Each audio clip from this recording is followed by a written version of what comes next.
Ladies and gentlemen, my name is Industrial Faith. Welcome to the channel. Welcome to Factorial Forex, your 15-minute factorial fix.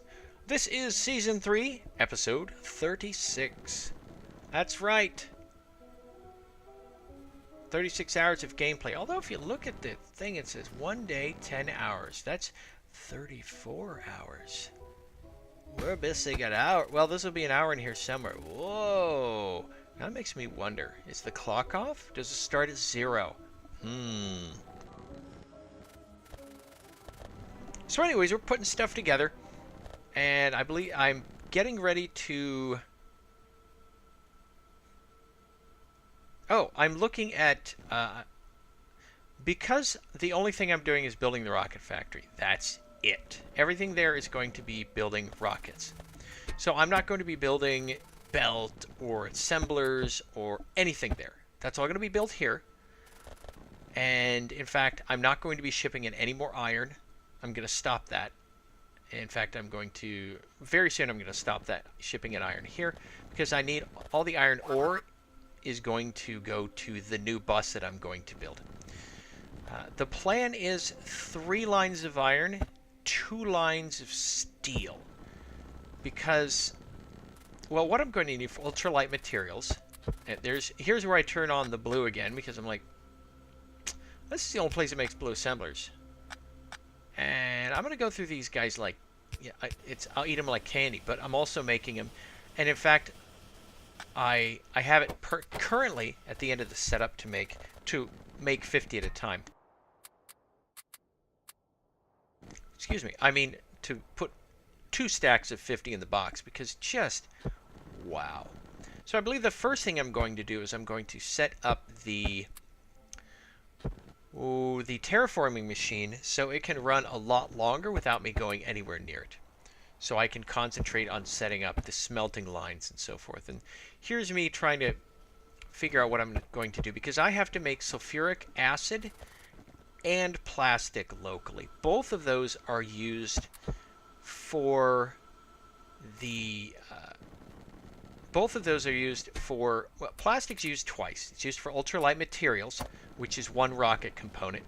And it's also used in the red circuits to make blue circuits, which also are used to make speed module 1s, which are used to make rocket control units.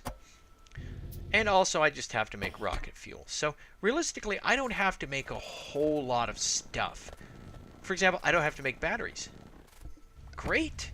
I don't have to make assemblers or anything. I can focus just on rocket parts and feeding the mechanisms for the rocket parts. So here's me kind of, I'm going to start disassembling the base defenses in this area because I'm pretty much covered from the south. The north is a weird situation, but I think I'm okay. I don't know if I'm going to get attacked. We'll see. Concrete's in the way. There's a bunch of stuff in the way. I disconnect the power to the, like a goob, I disconnect the power to the, what do you call it? The terraformer. Because the power lines down here on the bottom, they power everything. So I'm laying down a lot more miners and mining drills and miners. I'm laying down underage workers, or underage people. That was always my favorite Reader's Digest joke. If you've never heard it, it was Reader's Digest used to. I haven't read Reader's Digest in years, but they had 2 sections called Life in these United States and Humor the Best Medicine. And in one of them, it was I think it was a young girl going with her mother to get a job, and the first thing the girl asks is, because she wants to make sure that she's eligible for the job, so she looks at the guy interviewing her and says, "Do you hire miners?" And the guy looks at her with a straight face and says, "Why? Do you only work underground?" And it was just, it's one of my favorite jokes ever. Just because it's so absurd, and it's a wonderful, it's a great joke. It really is. It's so good. And it's a total joke a guy would make. I mean, come on. Some crusty old guy's hiring you, and you say, "Do you hire miners? Do you only work underground?" Yeah, that's what I'm talking about. So So anyways, I have no idea what I was talking about. Anyways, so yeah, we're getting more parts. Oh, the miners, the mining drills. There we go. So I'm dropping more stuff off because I don't need it. And I'm picking up more mining drills and picking up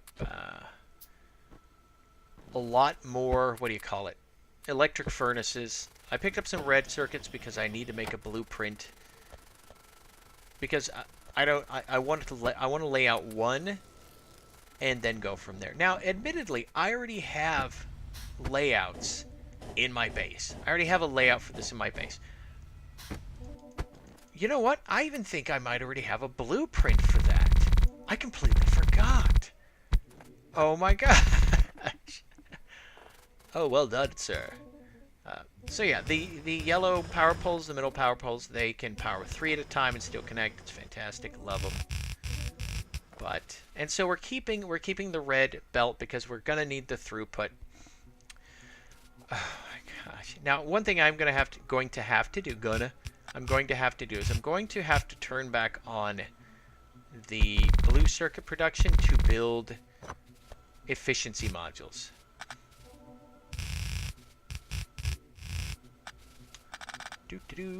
See, do I take it down one more? I could.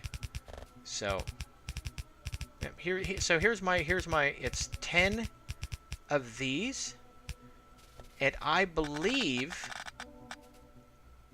that this is good. Although with the throughput, I may be able to afford 14 or more. So now the neat thing about this is there's no need to use the big power poles because this works perfectly. And then I'll disassemble it and I'll start assembling it where I want it. And again, robots, even though it looks kind of slow, so much faster than anything I can do. And here's where I shut off the power, being a derp. And I won't even notice. And it's right there. That's the gap right there. And I didn't even see it.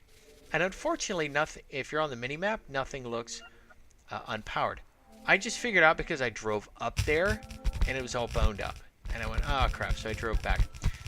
But luckily, I don't get attacked because everything up there is undefended. There's no power for the lasers. So yeah, so here's the first indication I'm not building enough inserters. I don't have enough. So I'm going to go hop on my personal ride, the train. Now at some point I'm thinking about taking the train and taking the cars off so it's wicked fast. But I don't. Not yet anyways, because some of them are still full of ore and I just, whatever. So that's where I set it to make me 100 of these guys. Now here's a weird thing. At some point, the track...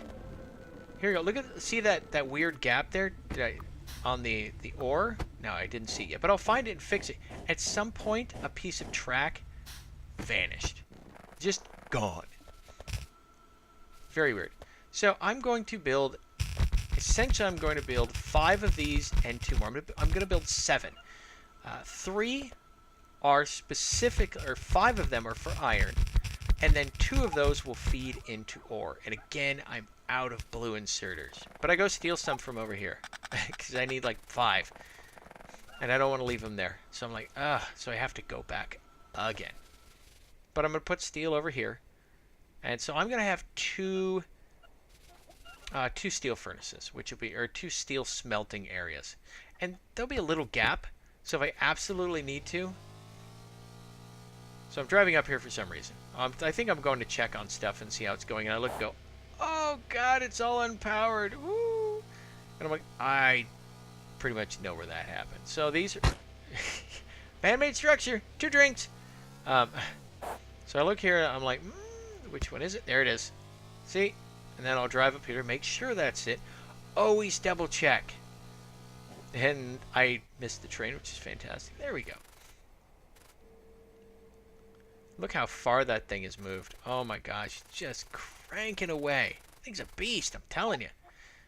So I can use these to set up more defenses, and I'm going to set up more defenses so I can get things moving farther north. Because, yeah, I need to get it moving farther north. I don't need these roboports, I'm just getting rid of them. And as long as I maintain the ones going north from here on out, we're going to be fine. Because they have to be able to connect, not just to the network, but to the roboports. And there has to be sort of a path. That's important. A path. So same, keep rocking, and I'll remove trees and put up roboports and hang pictures and, you know. No, I don't hang any pictures.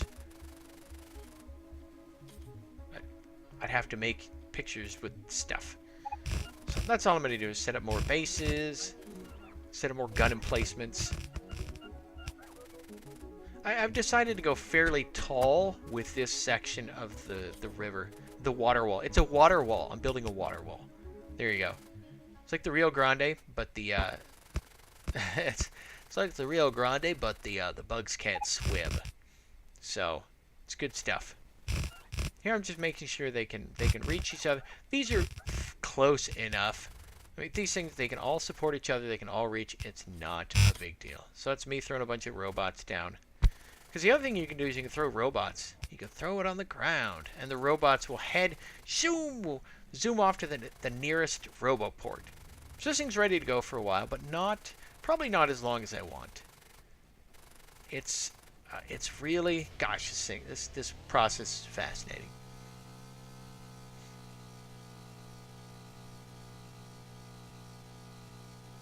Ooh, look at me waver, wiggling. Oh, where am I going? So I'll throw the landfill down here because I don't need it. I'm not going to need it for a while, which is fine. And I'm going to grab more inserters. I'm going to grab more red belt because that's mostly what I'm using. And did I grab any furnaces? Oh, here we go. Look at this. A piece of belt vanished. Now, I haven't gone back through my old videos to see if I just didn't lay one down. But I kind of don't think that's the case because I've seen both of those running through. So I don't know. I've noticed some weird things in some saves where, look at me drive so carefully. Where you going, Grandpa? And I've seen belts, they'll turn. You'll load a game and there'll be one belt that's sideways. And it's like, what the crap? So there you go. There's 6 and 7. There we go. Go, magic robots. So good. Look at that. Just, and again, I'm going to be out of inserters. And that little arrow, so the little triangle says, this is what you're out of. And I'm like, I'm out of